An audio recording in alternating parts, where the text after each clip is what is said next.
बोलो श्री प्राणनाथ परम सिद्धि पूज्य स्वामी जी।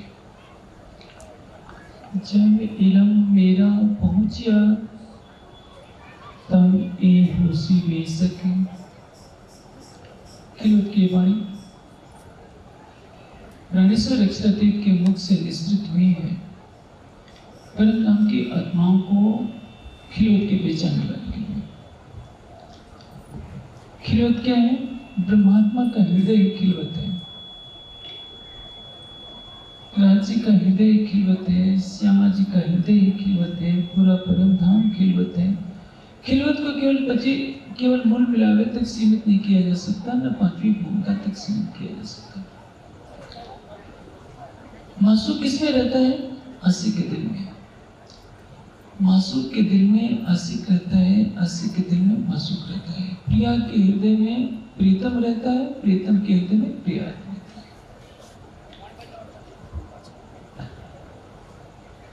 इस चौपाई में एक बहुत गहन रस की तरफ संकेत किया गया है कि जब इलम मेरा पहुंचा तब ये होशी बेसक। तारतम्य ज्ञान जब ब्रह्मात्माओं के पास पहुंचेगा तो सभी संशय रहित हो जाएंगे। इसके बाद जो कब बात कही जा रही है, तब शायद ना रह सकी ऐसा मौका इसका। परम की ब्रह्मात्मा यदि तारतम्य ज्ञान को ग्रहण कर लेती है तो एक पल के लिए भी रह नहीं पाएगी, ऐसा ब्रह्मात्मा का रिश्क है। लेकिन आज क्या है? आप सब सुंदर साथ के पास कई वर्षों से, 20 वर्षों से पहले से टीका पहुंच चुकी है। रतनपुरी से टीका बहुत पहले हो गई थी, 94-95 में हो गई थी। 80-95 30 वर्ष पहले टीका हो चुकी है। पहले से वाणी पढ़ रहे हैं। 1973 में रतनपुरी में वाणी प्रकाशित हुई थी। उसके पहले भी विमला मेहता ने वाणी की टीकाएं, वाणी प्रकाशित की थी। तारतम्य ज्ञान का प्रकाश तो पहुंचा है। आज तारतम्य वाणी की टीका 249 भाषाओं में वेबसाइट पर उपलब्ध है। आप में से अधिकतर सुंदर साथ प्रतिदिन वाणी चर्चा सुनते हैं। आपको राज्य पर अटूट विश्वास भी है, विश्वास में कोई कमी नहीं है। लेकिन प्रश्न यह है कि वाणी कह रही है तब शायद ना रह सके ऐसा इनो कैस, तो एक पल भी ब्रह्मात्मा राज्य से दूर नहीं रह सकती। अब प्रश्न यह है कि वाणी तो अक्षरातीत की है, इसको झूठा तो नहीं कहा जा सकता। क्या राज्य हमें केवल बहका रहे हैं या सांत्वना देने के लिए कह रहे हैं कि देखो जब ज्ञान पहुंचेगा तो परम धाम की ब्रह्मात्मा एक पल भी रह नहीं पाएगी। इस चौपाई से पूर्व की चौपाई में क्या कहा है? रह न सकूं मैं रूहों बिना, रूहे रह न सके मुझ बिन। जब पहचान हुए वाको तब सहे न बिछुआ क्यों। आप जितने सुंदर साथ बैठे हैं, क्या आपको राज्य की पहचान है कि नहीं? सभी कर देंगे। हम जानते हैं परम धाम में 25 पक्ष हैं। कितने सुंदर साथ हैं जो सैकड़ों चौपाइयां सुना देंगे कि राज्य के गले में कितने हार हैं, अंगुलियों में कितनी अंगूठियां हैं, एक एक अंगूठी में कितने नग हैं, ऐसे सुनाएंगे जैसे साक्षात देख रहे। इतना होने के बाद भी इश्क क्यों नहीं आता, प्रेम क्यों नहीं आता? वाणी तो कह रही है रह न सकूं मैं रूहों बिना, रूहें रह न सके मुझ में। राज्य तो कह देंगे कि मैं सबके चेहरे से नजदीक हूं। आप भी कह देंगे कि हम भी राज्य को प्रतिदिन याद करते हैं, चितवनी करते हैं, वाणी पढ़ते हैं। लेकिन जो एक बात कही जा रही कि रूहें रह न सके मुझ बिन, राज्य के बिना सखियां नहीं रह सकती। क्या ये बात सच है? आप राज्य के बिना रह पा रहे हैं कि नहीं? ये किस अवस्था में सच हो? दोनों चौपाइयां दो अलग बातें कह रहे। हमारे पास तत्व ज्ञान का प्रकाश पहुंचा है, तो हम राज्य के बिना कैसे रह पा रहे हैं? देखिए, इसमें एक गहन मनोविज्ञान छिपा है, दार्शनिक तत्व छिपे हुए हैं। मन का कार्य क्या है? मन का कार्य है संकल्प विकल्प करना। बुद्धि का कार्य क्या है? विवेचना करना। ज्ञान को ग्रहण कौन करता है? बुद्धि ग्रहण करती है, मन नहीं ग्रहण करता है। संस्कार किस में निहित होते हैं? चित्त में निहित होते हैं। अहम भाव आए बिना बुद्धि भी कार्य नहीं कर सकती। जैसे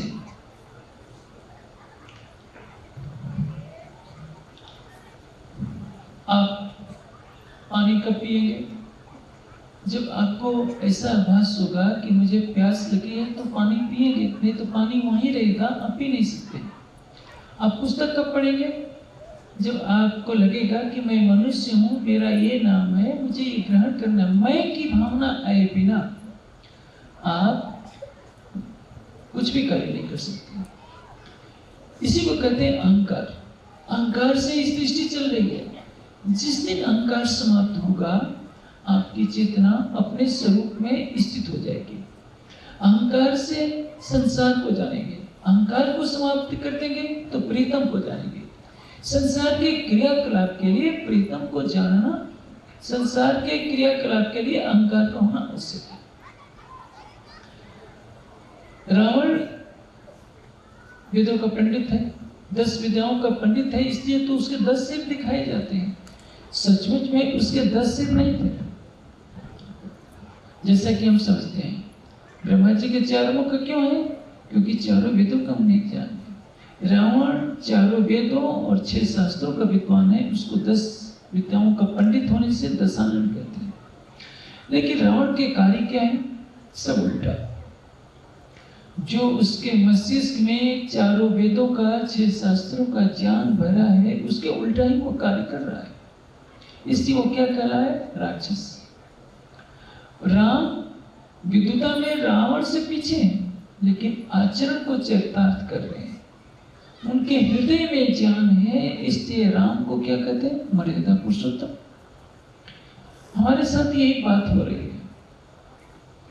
सुंदर साथ को सैकड़ों नहीं, हजारों चौपाइयां याद है। गुजरात के एक सुंदर साथ टीचर हैं, वो कभी कभी मिलते रहते हैं। आज से 12 साल पहले वो मिले थे, कुछ वर्ष पहले भी मिले थे। उन्होंने बताया था कि उनको 10,000 से अधिक चौपाइयां कंठस्थ हैं। चौपाइयां तो कंठस्थ है, लेकिन वाणी कह रही है कि जब पहचान हुए वाको तब सही न बिछो आखी। परम धाम की ब्रह्मात्मा एक क्षण के लिए भी वियोग सहन नहीं कर सकी, क्योंकि तब साहित्य न रह सके ऐसा इनों का इश्क। इन ब्रह्मात्माओं का ऐसा प्रेम है कि एक क्षण के लिए भी कोई ब्रह्मात्मा राज्य के बिना रह नहीं सकती। लेकिन देखिए, श्री जी की अंतर्धान लीला होती है। कुछ ने तन छोड़ा, 50 से ज्यादा ने तन नहीं छोड़ा होगा, कुछ ने तन छोड़ दिया, लेकिन लालदास जी का भी तन है, चाहकर भी नहीं छोड़ सकते। मुकुंदास जी का भी तन है, छत्रसाल जी के तन से लीला भी होती है। जिस मछली रानी ने श्री जी का पौड़ा बिछाने के लिए अपनी साड़ी बिछा दी थी, जब बंगस इलाहाबाद का सूबेदार है पन्ना जी पर आक्रमण करता है, महाराजा छत्रसाल जी वयोवृद्ध हो चुके हैं, 80 साल की अवस्था हो चुकी है। तो दोनों रानियों में झगड़ा बन रहा रहता है। किसके लिए? उत्तराधिकार के लिए, कि सिंहासन पर कौन बैठेगा। मझली रानी का बेटा बैठेगा या बड़ी रानी का बेटा बैठेगा।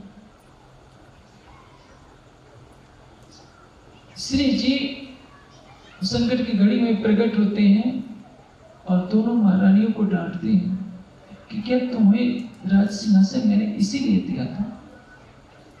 देखिए, एक तरफ माया है, दोनों महारानियों ने तो श्री जी के मुखारबिंद की चर्चा सुनी है।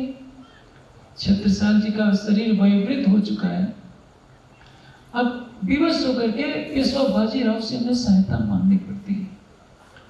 वह परम धाम की ब्रह्मात्मा, जिसको अमरील मोमिनी ब्रह्मात्माओं में सर्वोपर की शोभा मिली, वह तन भी समय के प्रवाह में असहाय हो जा रहा है, क्योंकि माया भारी है। जिस मछली रानी ने अपनी साड़ी का पावड़ा बिछाया है, वो भी उत्तराधिकार के लिए लड़ाई कर रही है। ये माया का आवरण। ज्ञान है, विवेक नहीं। आप कहेंगे कि ज्ञान और विवेक में अंतर होता है। रावण बुद्धिमान है, विवेकवान नहीं। बुद्धि ज्ञानेन शुद्धेत, ज्ञान से बुद्धि शुद्ध होती है। बुद्धि के परिवर्तन के कई मार्ग हैं।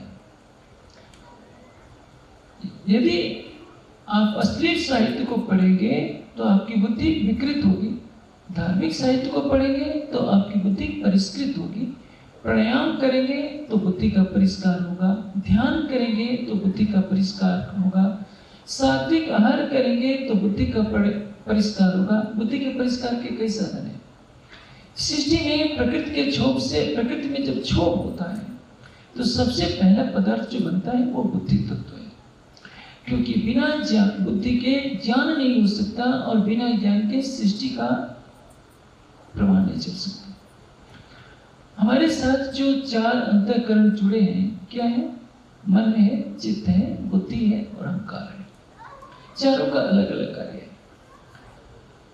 हमारी चेतना, जीव चेतना की मैं बात कर रहा हूं। हमारे अंदर दो चेतनाएं कार्य कर रही हैं। एक जीव चेतना है, एक ब्रह्मात्म चेतना। परमधाम की ब्रह्मात्मा की नजर हमारे जीव के ऊपर बैठकर जीव के खेल को देख रही है। जीव के हृदय रूपी पर, जीव के पर्दे पर जीव की सारी लीला को देख रही है। और जीव किसको देख रहा है? जीव अपने अंतःकरण के पर्दे पर संसार की लीला को देख रहा है। देखिए, थोड़ा ये दर्शन शास्त्र का विषय है, सुंदर साथ शांति से सुने। मैं विवश हूं कि इस समय कोई मनोरंजन करने वाली बात मैं नहीं कह सकता कि आपका मन खुश हो रहे, लेकिन इस रहस्य को समझ जाएंगे तो एक बहुत बड़ी बुद्धि खुल जाएगी।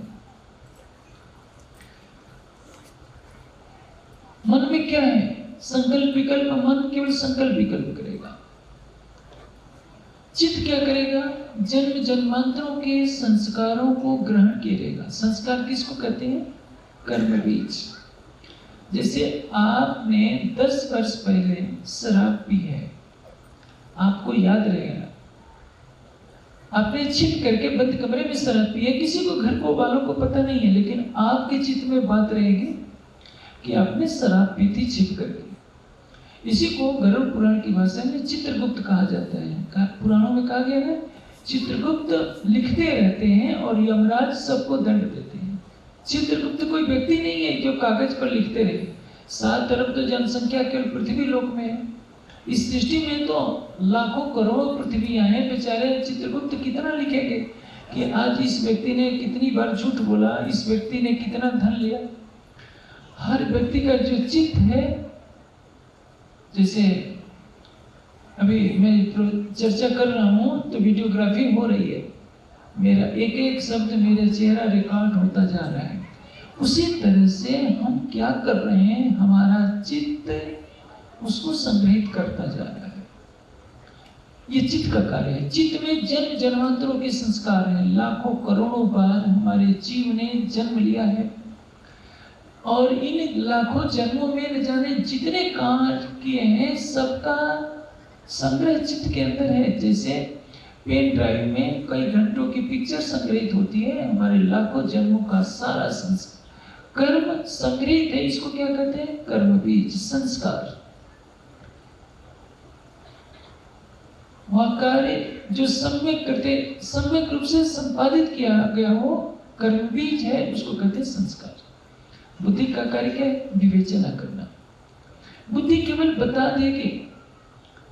आपके मन में जिज्ञासा होगी कि अव्याकृत में बहसते हैं, सबलिक में बहसते हैं, बुद्धि का स्वरूप केवल उसमें बहसते क्यों नहीं?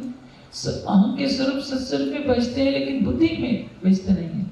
बुद्धि का कार्य है केवल विवेचना करना। कार्य कैसे होता है? जैसे एक गिलास पानी पीना है, एक गिलास पानी पीना है, तो हम पानी की प्रक्रिया में पहले अहंकार खड़ा होगा, मुझे पानी पीना है। यदि मुझे का भाव नहीं आएगा तो हम पानी नहीं पी सकते। विवेचना कौन कर रहा है? बुद्धि। हर कार्य में चारों का योगदान होता है। बुद्धि विवेचना करेगी कि प्यास लगी है, चित्त में संस्कार है पीने का, और मन कहेगा पी लो। तो परिणाम क्या होगा? हमारा हाथ उठेगा, गिलास में पानी भरेगा और उसको पी लेगा। और बुद्धि किसको हो रही है? मरा हुआ व्यक्ति पानी की इच्छा नहीं कर सकता। पानी किसको पिलाना है?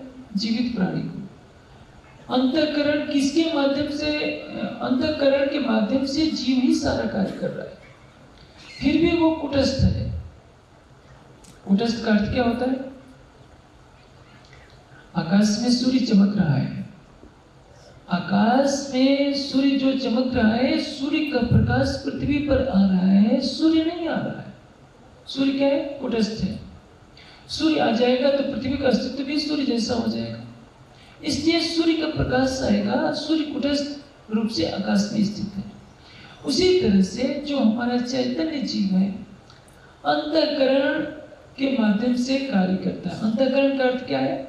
जो आंतरिक रूप से कार्य करने वाला है। अंतःकरण को देखा नहीं जा सकता। संसार की सबसे शक्तिशाली सूक्ष्मदर्शी भी मन, चित्त, बुद्धि, अहंकार को नहीं देख सकती है। केवल समाधि अवस्था में इसको देखा जा सकता है।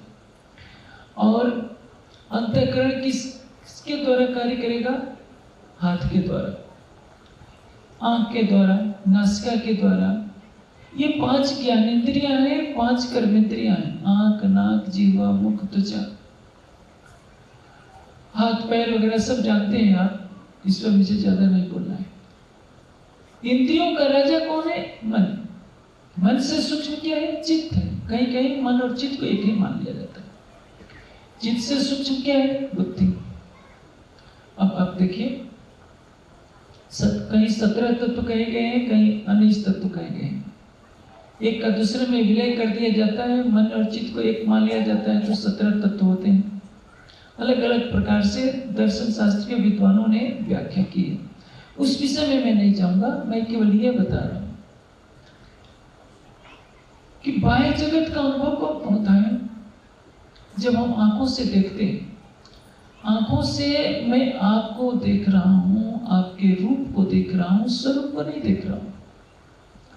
आपके स्वरूप को देखने के लिए, या आप भी अपने स्वरूप को नहीं देख रहे हैं, अपने शरीर को देख रहे हैं। आपके हाथ में चोट लगी है तो क्या कहेंगे? देखो मेरे हाथ में चोट लगी है। आपको चोट नहीं लगी है, आपके हाथ को चोट लगी है। आपके स्वरूप को चोट नहीं लगी है, आपके रूप को चोट लगी है, लेकिन आप यही कहेंगे कि मुझे चोट लगी। पूछा जाए चोट तो हाथ में लगी है, तो क्या आप हाथ हैं? हाथ का नाम, जैसे आपका नाम मोहन है, तो हाथ मोहन नहीं है। जो मोहन का वास्तविक स्वरूप है, शरीर से परे है, इंद्रियों से परे है, अंतःकरण से परे है, उसका निज स्वरूप जानने के लिए उसको क्या करना पड़ेगा? समाधि अवस्था में जाना पड़ेगा, शरीर से परे होना पड़ेगा, मन बुद्धि के धरातल से परे होना पड़ेगा। तब वह जानेगा कि मैं हूं कौन, मैं हड्डी मांस का पुतला नहीं हूं। तो अब देखिए, जीव संसार के विषयों का सेवन कर रहा है, सोचता है कि यही सुख है। किसके माध्यम से? अंतःकरण के माध्यम से। मिठाई आप खाएंगे तो सुख किसको होगा? मन को होगा। जैसे आप सुंदर सा गुजरात में नमक मिर्च बहुत खाया जाता है। यदि एक कल का सवेरे के नाश्ते में से नमक बंद कर दिया जाए तो सब शिकायत लेकर आ जाएंगे कि स्वामी जी आज का नाश्ता तो बहुत बेकार बना, नमक ही नहीं। तो नमक का आनंद कौन ले रहा है? नमक का सुख किसको मिल रहा है? अंतःकरण को, मन को मिल रहा है। जीव को लेना देना नहीं है। जीव का विषय आनंद है, आत्मा का विषय आनंद है, सुख नहीं। इंद्रियों से जो सुख प्राप्त हो रहा है वह अंतःकरण का विषय है। आंखें रूप को देखना चाहती है, त्वचा कोमल स्पर्श पाना चाहती है, जीवा स्वाद का रस स्वाद लेना चाहती है, नासिका सुगंध लेना चाहती है, कान मधुर ध्वनि सुनना चाहते हैं। इनके माध्यम से मन विषयों का सेवन कर रहा है। तो जीव को ऐसा बताया जा रहा है कि यही सुख है और जीव दृष्टा भाव से देख रहा है। आत्मा बैठ गई है जीव के ऊपर और जीव के क्रियाकलापों को करते करते जीव भाव को प्राप्त हो गई है। उसे अपने परात्म की स्मृति नहीं। परात्म जो मूल मिलावे में है, उस मूल मिलावे के बारे में आत्मा नहीं जान रही है कि मेरा निज स्वरूप क्या है, और आपका जीव भी अपने निज स्वरूप को नहीं जान रहा है। तो जैसे रावण वेद का पंडित है, वेद मंत्रों का अर्थ तो जान सकता है, वेद मंत्रों के गहन रहस्य को नहीं जान सकता क्योंकि वो समाधि में प्रवेश नहीं कर सकता। वो मांस खा सकता है, शराब पी सकता है, अपने भाई की बहू की इज्जत लूट सकता है। कुबेर रावण के बड़े भाई थे। कुबेर की पुत्र वधू थी रंभा अप्सरा। रावण ने बलपूर्वक उसका सील भंग किया तो रावण के भतीजे यानी कुबेर के पुत्र ने श्राप दिया कि तुम चाचा होकर मेरी पत्नी की अस्मिता लूटते हो, तो मैं श्राप देता हूं कि आज से यदि किसी स्त्री के बलपूर्वक तुमने अस्मिता लूटी तो तुम्हारे सिर के 1000 टुकड़े हो जाएंगे। इसलिए रावण कभी भी सीता को छूता नहीं था, उसको पता था कि मेरे सिर के टुकड़े हो जाएंगे। तो आप देखिए, क्या रावण को पता नहीं था कि ये पाप है? रावण व्याख्या कर सकता है। रावण की बुद्धि में वो ज्ञान है, उसके आत्मा में नहीं। आत्मा यानी जीव में नहीं। बुद्धि क्या करती है? जैसे आप सुंदर साथ पूरे पुखराज को रट्टा लगा लिया, चर्चली पूरी माणिक पहाड़ की एक एक खंबे को गिन करके बता दे रहे, कितनी हवेलियां हैं, कितनी चौरस हवेलियां हैं, कितने हिंडोले हैं, कितनी गोल हवेलियां हैं, सब बता देंगे, लंबाई चौड़ाई सब बता देंगे। पूछा जाए आप तो पढ़ करके बताएं, देख करके बताइए, आप क्या करेंगे? आपकी बुद्धि तक ज्ञान पहुंचा है, आपके जीव तक ज्ञान नहीं पहुंचा, आपकी आत्मा तक नहीं पहुंचा। इसलिए रावण की बुद्धि में है, मस्तिष्क में है कि वेद क्या कहता है, उसके जीव भाव में नहीं। गौतम बुद्ध ने वेद नहीं पढ़ा है, लेकिन गौतम बुद्ध को मालूम है कि प्राय स्त्री की तरफ को दृष्टि करना महापाप है। रावण जानता है लेकिन करेगा वही। हम सुंदर साथ से गलती क्या हो रही है? जो वाणी का ज्ञान है हमारे जीव के हृदय तक पहुंचा है, हमारी आत्मा तक नहीं पहुंचा। इसी कारण हमें हमारे अंदर इश्क नहीं आ रहा है। इश्क कब आएगा? अब प्रश्न यह है कि बेशक तो हम हो गए, बेशक होने के बाद हमारे अंदर जो इश्क आना चाहिए वो क्यों नहीं हो रहा है? बेशक हम पूरी तरह से नहीं हुए। हम जब भाई पढ़ते हैं हक नजीक सेहरत से,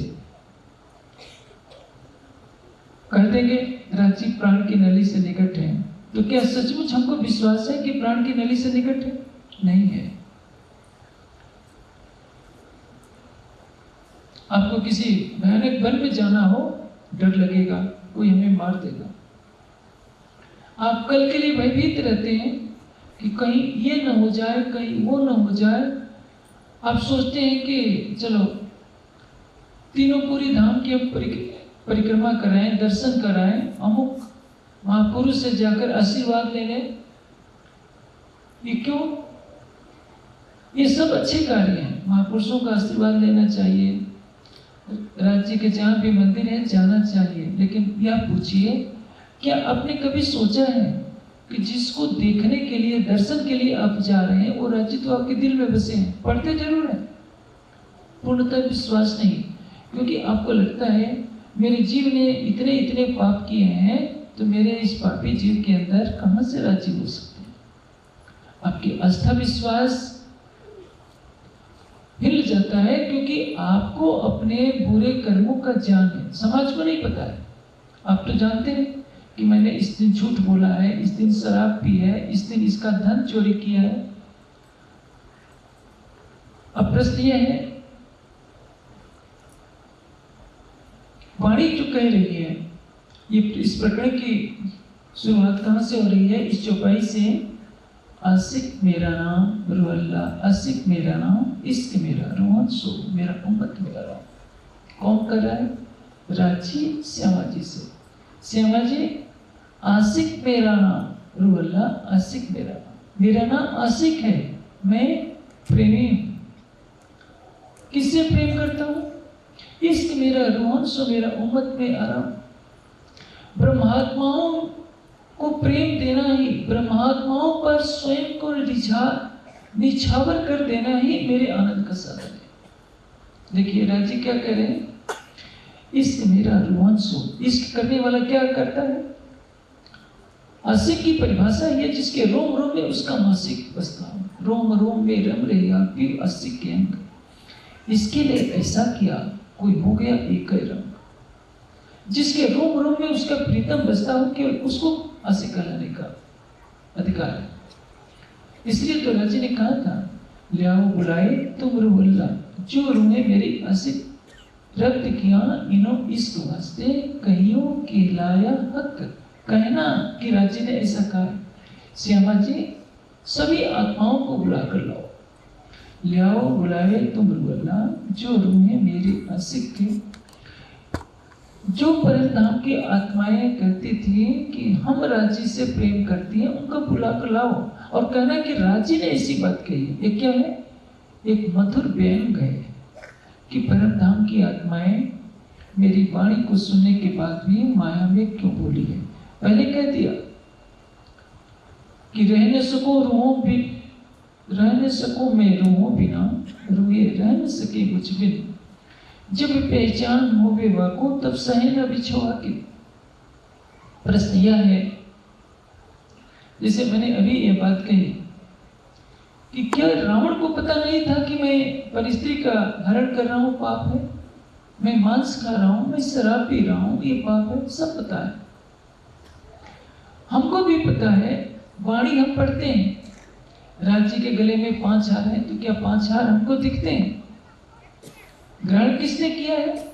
मन ने किया है, बुद्धि ने किया है, चित्त में उसके पढ़ने का संस्कार है, हमारा अंतःकरण जान रहा है, लेकिन हमारी आत्मा क्यों नहीं जान रही है? आत्मा को तो देखना चाहिए। परम धाम में कौन पहुंचेगा? आत्मा की दृष्टि पहुंचेगी। जैसे हम दर्पण में खड़े होते हैं तो ये आंखें हमारे शरीर का प्रतिबिंब दर्शा देती है, लेकिन सूक्ष्मदर्शी में हम देखें,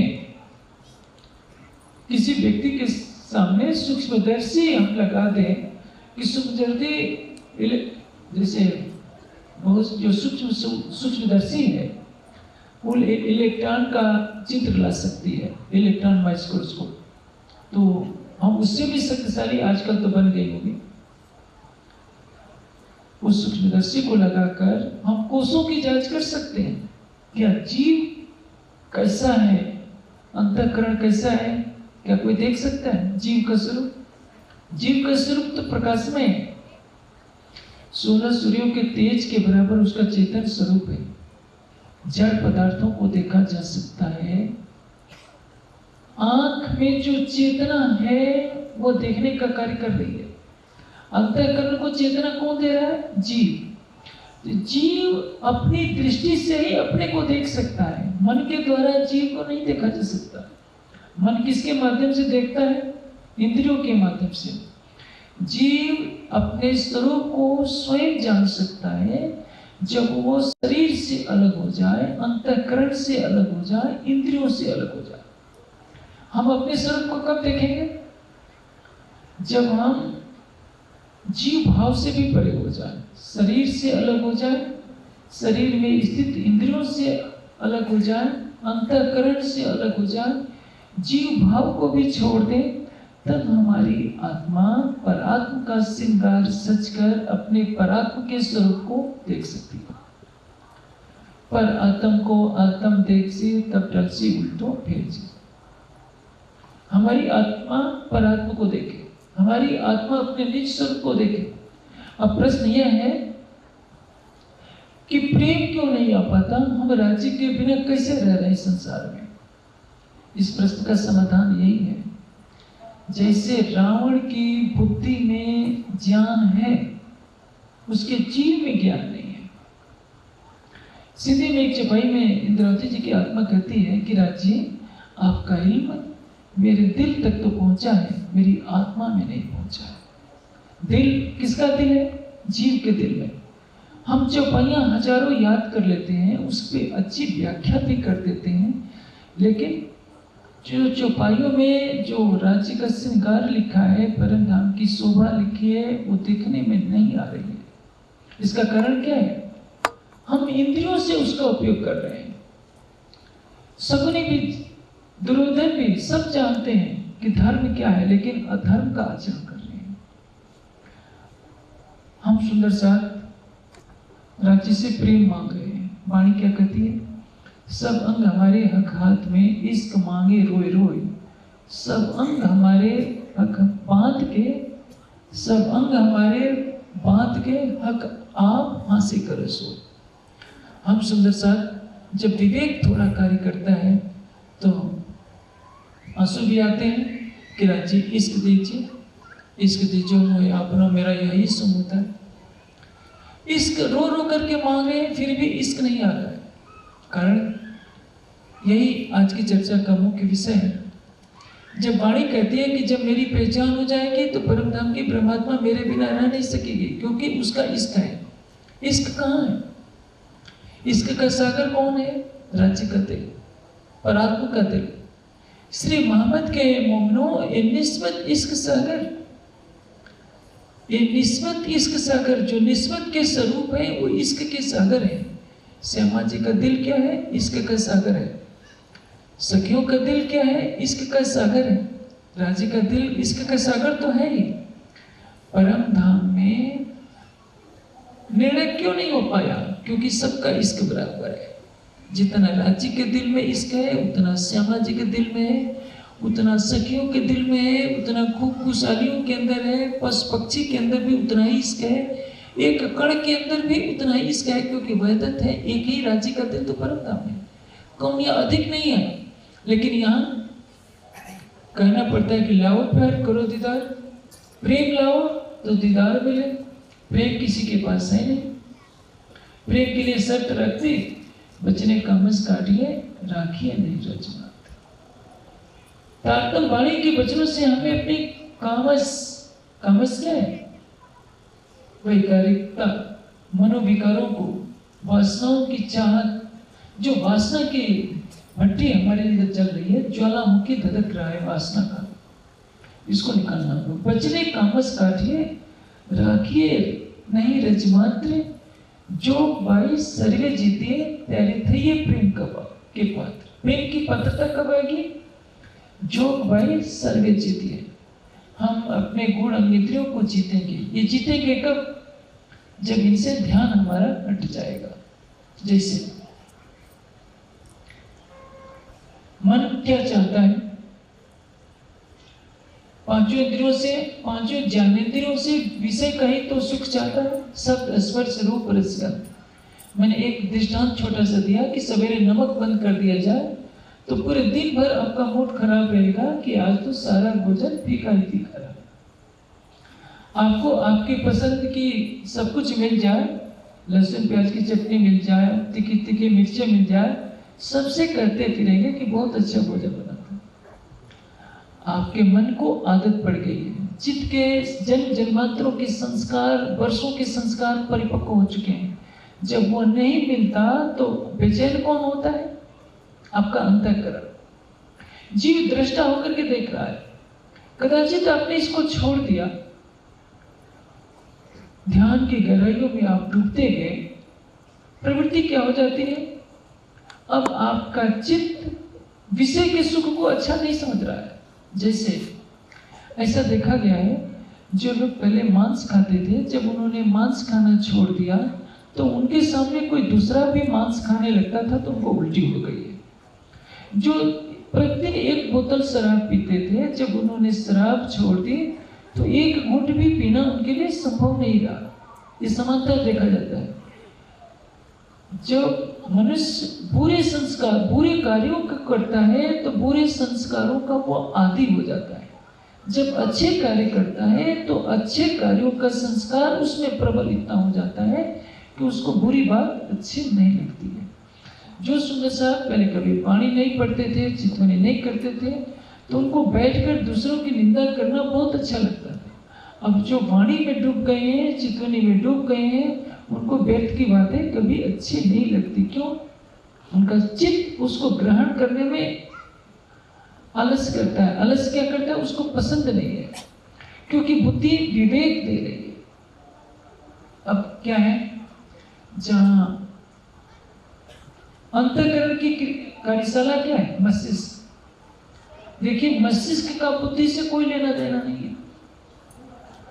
बुद्धि क्या है? सूक्ष्म शरीर का अंग है। मस्तिष्क क्या है? स्थूल शरीर का अंग है। लेकिन अंतःकरण कार्य करेगा मस्तिष्क रूपी कार्यशाला के अंतर्गत है। और जब ध्यान की गहराइयों में क्या होता है? शरीर स्थिर हो गया, मन स्थिर हो गया, बुद्धि स्थिर हो गई, चेतना अपने स्वरूप में स्थित हो गई पल भर के लिए भी। तब आपकी जो चेतना है, जीव चेतना, आत्म चेतना की बात मैं नहीं कर रहा हूं, जीव चेतना जिस समय पल भर के लिए भी स्वयं को अंतःकरण से अलग का आभास करेगी, उस समय आपको आभास होगा कि मैं कुछ अलग हूं। और वहां से विरह फूटना शुरू होता है, प्रेम फूटना शुरू होता है। और जब साधना और आगे बढ़ती है, आप अपनी आत्मा का श्रृंगार करते हैं, परात्म का श्रृंगार। अपनी आत्मा में परात्म का श्रृंगार जब करते हैं, परात्म के भावों में परम धाम को देखने का प्रयास करते हैं, तो यह धीरे धीरे जब अभ्यास परिपक्व हो जाएगा तो परिणाम क्या होगा? अब आपको विरह की प्रज्वलित अग्नि राज्य की तरफ से उपहार के रूप में मिल जाएगी। जब आपको लगेगा मैं शरीर नहीं हूं, मैं जीव भाव में नहीं हूं, मैं तो परम धाम की ब्रह्मात्मा हूं, जब तक ये भाव नहीं आएगा, आपके अंदर विरह कहां से आएगा? पहले जो विरह आ सकता है, आप कीर्तन सुनेंगे, वाणी पढ़ेंगे, तो उस समय जब आपका मन चित्त बुद्धि एकाग्र अवस्था में होगे तो जीव रस को ले लेता है। क्योंकि जीव क्या है? अंतःकरण का राजा है। अंतःकरण किसका राजा है? इंद्रियों का राजा है। जीव को एकाग्र मन से, मन की अवस्था में वाणी के चिंतन से भी कभी विरह आ सकता है। सागर श्रृंगार पढ़ेंगे तो आंसू आ सकते हैं, लेकिन वो विरह का क्षणिक रस है। ध्यान अवस्था में डूबने के बाद और गहराई से विरह का रस आएगा तो इच्छा करेंगे कि संसार छोड़ दे। और जब और गहराई में जाएंगे तो आपकी आत्मा को, क्योंकि वो जीव भाव को भी छोड़ चुकी है, परात्म का श्रृंगार समझकर बार बार चितवनी में डूब रही है। पहले ज्ञान दृश्य कौन जा रहा है? जीव। जीव अपने को क्या मान रहा है? मैं परम धाम की आत्मा हूं। आत्मा है नहीं परम धाम का, लेकिन तारतम वाणी बता रही है। जब परात्म के श्रृंगार में सजकर हम चितवनी करते हैं और हम सफलता की सीढ़ियों पर चढ़ने लगते हैं, शरीर से परे, इंद्रियों से परे, अंतःकरण से परे, तो हमें लगने लगता है कि हमारा निश्चय कुछ और है। जब हम जीव भाव से भी परे हो जाते हैं आत्मा के भाव से भी परे होकर परात्मा के भाव में पल भर के लिए, मैं कहता हूं 1 मिनट के लिए केवल आ जाइए। आप 5 घंटों की चितवनी में 1 मिनट के लिए परात्मा के भाव में आ जाइए, आपको लगेगा कि नख से सिक तक युगल स्वरूप आपके धाम हृदय में बसे हैं।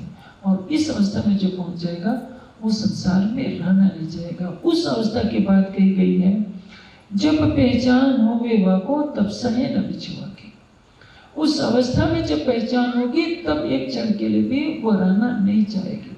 अन्यथा कान तो सुनते हैं, अभी तक में आपने कई जगह सुना होगा, कई चौपाइयों में आया है, सुनियो आत्म के श्रवण, आत्मा के कानों से सुनिए। आत्मा के कान से कौन सुन रहा है? मैं चर्चा कर रहा हूं तो आप तो शरीर के ही कानों से सुन रहे हैं। अंतःकरण आपका ये जो कान है, हो सकता है कोई बहरा भी सुंदर साथ हो, उसको मेरी आवाज नहीं सुनाई पड़ रही, लेकिन जिसके कान बहुत स्वस्थ हैं, उस कान में सुने हुए शब्दों को ग्रहण कौन कर रहा है? मन। मन किस तक पहुंचा रहा है? बुद्धि तक। बुद्धि उस ज्ञान की बात को कहां तक पहुंचा रही है?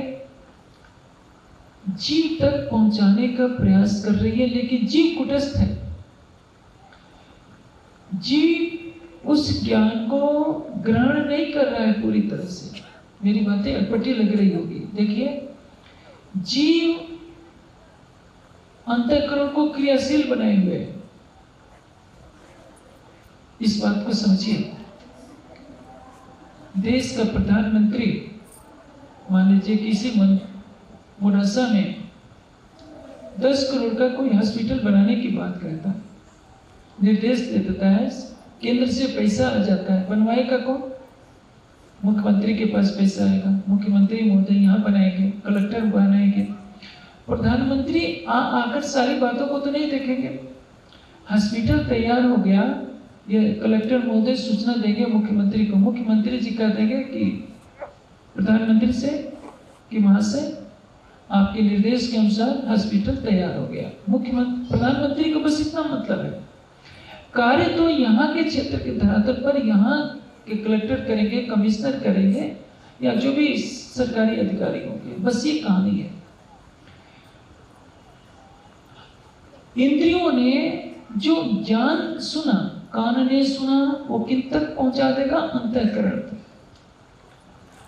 जीव के शुद्ध धरातल पर वो ज्ञान नहीं पहुंचाए। यदि वो पहुंच जाएगा तब तो वो अपने स्वरूप को जान जाएगा। इसलिए हमें चौपाइयां याद होती हैं। याद कौन करता है? मस्तिष्क करता है। मस्तिष्क किसके माध्यम से? मस्तिष्क तो कार्यशाला है। मस्तिष्क में मन भी क्रियाशील है, चित्त भी क्रियाशील है, बुद्धि भी क्रियाशील है, अहंकार भी क्रियाशील है। आजकल मेडिकल साइंस का जो ज्ञान है वो क्या मानता है? मस्तिष्क के कई भाग है, अनुमस्तिष्क है, प्रमस्तिष्क है, मांडुला आमला गेटा, कई भाग होते हैं। एक भाव प्रधान कोष है मस्तिष्क में, एक तर्क प्रधान कोष है। 5 साल का बच्चा तर्क नहीं करेगा, 10 साल 15 साल का बच्चा तर्क नहीं करेगा। जैसे देखिए, कोई गणित का जो विद्यार्थी होगा उसके आंसू जल्दी नहीं आएंगे, वो भाव प्रधान नहीं होगा, उसका मस्तिष्क वो तर्क प्रधान होगा। दर्शन शास्त्र का विद्वान तर्क प्रधान होगा, और जो भक्त हृदय होगा, जो संगीत का प्रेमी होगा, काव्य रचना करता होगा, वो तर्क प्रधान नहीं होगा, वो भाव प्रधान होगा। मन क्या है? भाव प्रधान है। बुद्धि क्या है? तर्क प्रधान है।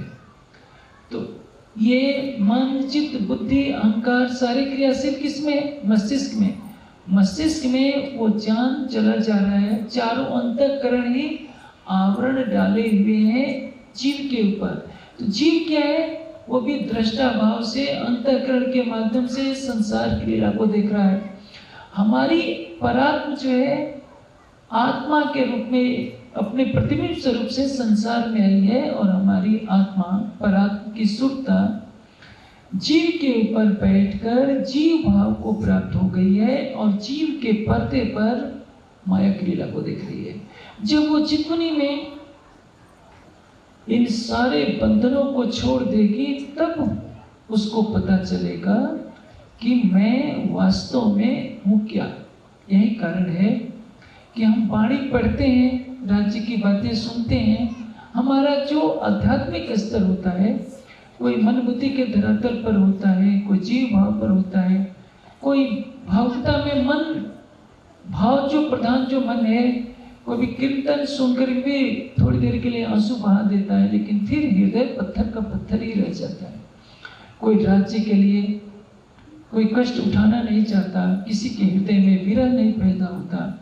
विरह नहीं ब्रह्मांड में बिना सुहागिन सुहागिन आत्म पीर की वतन पार के पार। इस सृष्टि में कोई भी विरह नहीं है ब्रह्मात्माओं के अतिरिक्त। बड़े बड़े योगी महात्मा हैं, हिमालय की गुफाओं में न जाने कितने वर्षों से समाधि लगाए बैठे हैं, जिनकी आंखों की पलकें कई कई फीट लंबी हो गई होंगी, विरह उनके पास भी नहीं है।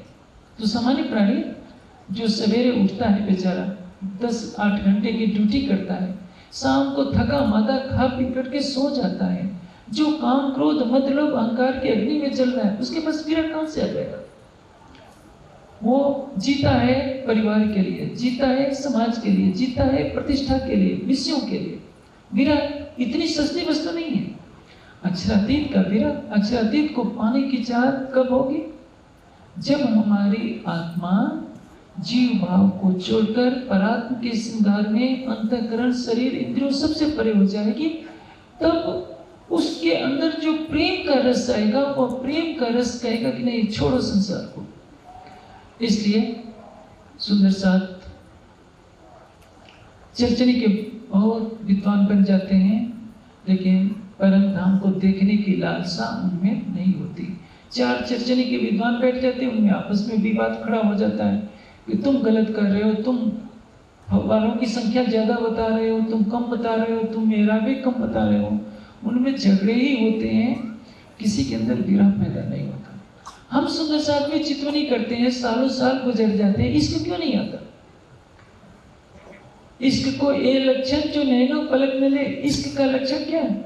आजकल तो गरबा करते करते सैकड़ों साल गुजर गए, इश्क तो आया नहीं। जहां देखिए गरबे की धूम मच जाती है, कौन शरीर कूद रहा है, मन तो भाग रहा है। हम बाहर के शरीर से कर रहे हैं, इससे नहीं आएगा। इल्बिद देने ईमान और जाने इश्क सो इश्क बिना न पाइए ये जनूब तजल्ला। इश्क के बिना राजी नहीं मिलेंगे। इश्क को पाने के लिए सबसे परे होना पड़ेगा। इश्क का स्वरूप परम धाम में युगल स्वरूप के नक्शे सिख तक के श्रृंगार में उस शोभा को बसाने का प्रयास हमें करना होगा। जैसे जैसे हमारा प्रयास बढ़ता जाएगा, राज्य का प्रेम हमारी आत्मा के अंतःकरण में आता जाएगा। अंतःकरण आत्म के जब एक समान। आत्मा का अंतःकरण अलग है, जीव का अंतःकरण अलग है। हमारा जीव का अंतःकरण तो सारा राज्य श्यामा जी के श्रृंगार को याद किए बैठा ही है। जब हमारी आत्मा जीव के अंतःकरण के भाव से परे हो जाएगी, परात्म के भाव में डूबकर परात्म के श्रृंगार से राज्य को 1 मिनट के 100वें भाग 1 सेकंड के लिए भी उस भाव में डूब जाएगी। प्रेम की एक बूंद आ जाएगी, और जब प्रेम की एक चिंगारी लग जाती है तो उसके लिए संसार नहीं रहता। सारे ब्रह्मांड का भी राज दे दिया जाए उसको, और कहा जाए कि चितवनी छोड़ दो, राज्य को लेकर क्या करोगे? कहेगा कि नहीं, सारे संसार को मुझसे ले लो, मुझे कुछ नहीं चाहिए। और यहाँ से इश्क होता है। लेकिन जब तक हम बौद्धिक धरातल पर, मानसिक धरातल पर जब हम सोचते रहते हैं, तब हमारे अंदर प्रेम नहीं आ सकता। इसलिए कहते हैं, जब इलम मेरा पहुंचा तब ये होशी बेशक के, तब शायद ना रह सके ऐसा इनों का इश्क। किसका इश्क? जीव तो सबके अंदर है। लालदास जी के अंदर भी जीव है, छत्रसाल जी के अंदर भी है, औरंगजेब के अंदर भी जीव है। औरंगजेब का जीव कितना क्रूर है कि अपने बड़े भाई की गर्दन कटवाकर अपने पिता के पास तस्तरी सजा करके भेज देता है। कहने के लिए तो सकुमार की आत्मा है, लेकिन जीव कैसा है? राक्षसी विचार का। कोई इतना क्रूर होगा? रावण कंस भी ऐसे नहीं थे कि अपने बड़े भाई की गर्दन कटवा कर अपने पिता के साथ तस्तरी में सजाकर भेजते और पिता को कहते कि आपको केवल एक चीज खाने को मिलेगी, जो एक अन्न ले लो। उनके रसोइया ने कहा था कि चना हजूर मिल जाए, चने की दाल भी बना देंगे, चने की सब्जी भी बना देंगे, चने की रोटी भी बना देंगे, और कुछ नहीं मिल रहा है। देखा कि मेरा पिता नहीं मर रहा है तो सेवक से कह दिया कि इनको जहर मिले तेल से मालिश कर दो। अपने पिता को भी जहर मिले तेल से मालिश करवा देते हैं। कौन करवा रहे हैं? औरंगजेब का जी। आत्मा दृष्टा होकर देख रही है सकुमार की आत्मा, और एक शकुंडल है जो श्री जी पर फिदा है। दोनों परम धाम की आत्मा, दोनों का व्यवहार उल्टा। कारण क्या है? एक का जीव तमोगुण से ग्रसित है तो पाप ही कर रहा है, और एक शिव जी के चरणों में आकर अपना सब कुछ निछावर कर दिया है।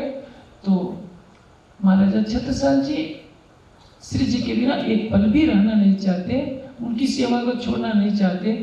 अष्टपहर की लीला में देखेंगे 6 पहले प्रहर से लेकर 6वें प्रहर तक में महाराजा छत्रसाल जी का नाम आता है। जीवन को सार्थक बनाना हमारे ऊपर है। हम स्वयं को शरीर से, इंद्रियों से, अंतःकरण से परे कितना कर पाते हैं, हम इसमें जितना सफल होंगे उतना ही संसार हमसे दूर होता जाएगा। और केवल हम बुद्धि का विषय बना ले कि हमें वाणी मिल गई है। हाँ, यदि आप वाणी पढ़ते हैं, आपके विवेक शक्ति जागृत होती जाएगी, तो आप चितवनी के लिए उन्मुख होंगे। आप 10,000 चौपाइयाँ याद कर लीजिए और शराब पीते रहिए, मांस खाते रहिए, कहिए कि इसका जाए नहीं आएगा, विरह आ जाए नहीं आएगा, क्योंकि आपके अंदर तमोगुण बढ़ता जाएगा। आपकी बुद्धि तेज हो सकती है। आप बंगाल में चले जाइए, जो ब्राह्मण होता है वो भी मछली खाएगा, कहेगा कि मैं तो पानी की सब्जी खा रहा हूं। मछली खाकर, खूब लहसुन प्याज और मिर्च की तीखी चटनी खाकर आप चौपाइयाँ तो याद कर लेंगे, चौपाइयों की चर्चा तो कर लेंगे, लेकिन विरह नहीं आएगा, प्रेम नहीं आएगा, और आप संसार को छोड़ने में कभी भी सक्षम नहीं होंगे। हर परमात्मा की जीवनी देखिए, जब वो साधना के उच्चतम सोपान पर पहुंचे हैं तो शरीर से, इंद्रियों से परे हो चुके हैं। आप इंद्रियों को विषयों में डालकर केवल बुद्धि से कहेंगे तो आपसे प्रेम भी कोसों दूर रहेगा, विरह भी कोसों दूर रहेगा, और संसार आपको प्यारा लगता रहेगा। यही कारण है कि श्री जी के साथ 5,000 की जमात थी, लेकिन जो सुख लालदास जी को मिला, जो सुख छत्रसाल जी को मिला, 5,000 को तो नहीं मिला। महज सपर मेघों की पर पाले करनी माफक। इसलिए बुद्धि से ग्रहण किया हुआ ज्ञान तभी सार्थक होगा। मेरा समय पूरा होता है, मैं जल्दी जल्दी बता देता हूँ। आप मोबाइल में, आपको पता है आजकल गूगल गुरु बहुत महत्वपूर्ण है। जिसको देखिए तुरंत गूगल निकालता है, इस प्रश्न का क्या उत्तर है, तुरंत उत्तर मिल जाता है। आप मोबाइल रख लिए हैं तो आप सारी दुनिया के सबसे बड़े विद्वान तो नहीं होंगे। पुस्तकथा तो या विद्या पर हस्तगतम धनम। आपने 1 करोड़ की लाइब्रेरी बना दी, आपने किताबों को खोला नहीं, किताबें रख दिया, तो आप विद्वान तो नहीं बन जाएंगे। विद्वान कब माने जाएंगे? जब उसका ज्ञान आपके अंतःकरण में आ जाएगा। उसी तरह से तारतम वाणी का ज्ञान कि अक्षरातीत हैं, अक्षरातीत से प्रेम करना है। जब तक केवल बुद्धि के अंदर रहेगा तब तक विरह प्रेम नहीं आएगा। बुद्धि को केवल इसलिए दिया जा रहा है कि वो बुद्धि विवेक दे और जीव को प्रेरित करे कि अब हमें चितवनी करना है। जब चितवनी में डूबेंगे, बुद्धि से परे होंगे और उस परात्म के भावों में जब राज्य के श्रृंगार की एक झलक आएगी, तब हमारी चेतना अपने स्वरूप निश्चित होगी। विरह और प्रेम की लीला वहाँ से प्रारंभ होती है, संसार से अलगाव वहाँ से प्रारंभ होता है। अन्यथा सृष्टि के प्रारंभ से आज दिन तक विद्वान तो बहुतेरे हो जाते हैं, लेकिन ऋषि हर कोई नहीं हो सकता, परमहंस हर कोई नहीं हो सकता।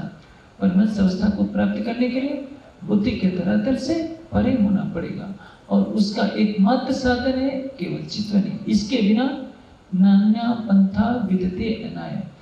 ये चितवनी न तो चलते फिरते हो सकती है, न उपवास करने से हो सकती है, न कर्मकांडों से हो सकती है।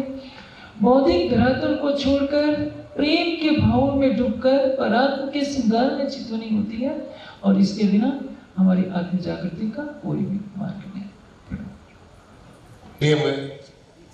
एक सीढ़ी भी हम चढ़ नहीं पाए। तो सुंदर साथ जी આવતીકાલે પણ સ્વામીજીની બે ચર્ચા રહેશે, સવારમાં પણ રહેશે અને રાત્રિની ચર્ચાની અંદર પણ સુંદર સાથજી એટલા શાંત વાતાવરણની અંદર આપણને ખૂબ સરસ ગહન ચર્ચાઓ સુંદર સાથજી, અને આ ચર્ચાઓ યુટ્યુબ પર સ્વામીજી મુકાળ છે અને આ ચર્ચાઓ ફરી બીજી વખત આપણે પણ સાંભળી શકીશું. તો સુંદર સાથજી એ ગાડી સમય પૂરો થાય છે, સ્વામીજી પ્રસ્થાન કરશે, ત્યાર પછી આપણે સુંદર સાથજી.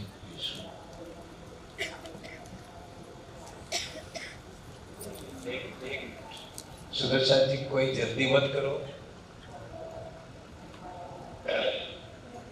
થોડી સૂચનાઓ પણ કરવાની છે આવતીકાલે. ઈચ્છા થાય તો બેસી જવાનું, ભલે મોટી ઉંમર થાય તો વાંધો નહીં, 80 વર્ષના હોય કે 60 વર્ષના હોય તો પણ ઈચ્છા થાય તો સ્વામીજીના સાનિધ્યમાં લઈ જવું. એટલે આવતીકાલે સુંદર સાથજી આજે થોડું મોડું થયું હતું જમવાની અંદર, એટલે આપણે થોડા મોડા છૂટીએ. સુંદર સાથજી આખી રાત બેસવાનું થાય ને સ્વામીજીના સાનિધ્યમાં તો આપણા માટે બહુ ઓછું છે. આવતીકાલની સભા પૂર્ણાવતી જેવું કશું જ છે નહીં. તમે પારાયણ પાઠ સ્વામીજી કે પારાયણ પ્રતીક્ષા કરીને આવો સુંદર સાથજી. આરતી આપણે બધા સમૂહમાં હોઈશું. હા તો ધ્યાનમાં કરી દીધું ને, યાદ રહી જાય. આ જીવની લીલા, કારણ કે હમણાં બધાને વિચાર છે કે ક્યારે અરજી બોલે ને ક્યારથી બોલો સુંદર સાથજી.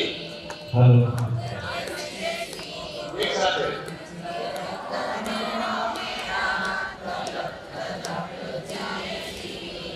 જીવરાતો જીવે નહીં મીઠે દિલ કી પ્યાસ જી, तुम बिना किन सो कहूँ पिया, तुम हो मेरी आस जी. पिया आस वीरानी तो करूँ पिया, जो कोई दूसरा हो जी. सबरी न पिया जी समरथ बिना रे न जग रोए रोए जी. जन्मयंती जो मैं होती पिया, सो क्यों देखो निके घर जी. पिया जब तुम आप दिखाओगे तब देखो नैन नजर जी. हे पुकार पिया जी मेरी सुन के अब ढील करो अब दीन जी. पिया पल पल खबर जो लीजियो में अर्ज करो दुल्हन जी. यदि अर्ज में तो करूँ पिया, आड़ी बही अंतराय जी. पिया सुआड़ी अंतराय काल के दुआ लीजे कंठ लगाए जी. कंठ लगाए कंठ सो पिया कीजे हास विलास जी. पिया मारण जायसी इंद्रावती में राखो चरणों के पास जी. तुम दुल्हा में दुल्हनी पिया, और न जानो बात जी. ईशक सो सेवा करूँ दया सब को साक्षात जी. सदा सदा राम धनी में क्या कहूँ किस बात जी. श्री ममते युगल स्वरूप परवारी, अंगन भले भले जात जी. पिया तुम होते सी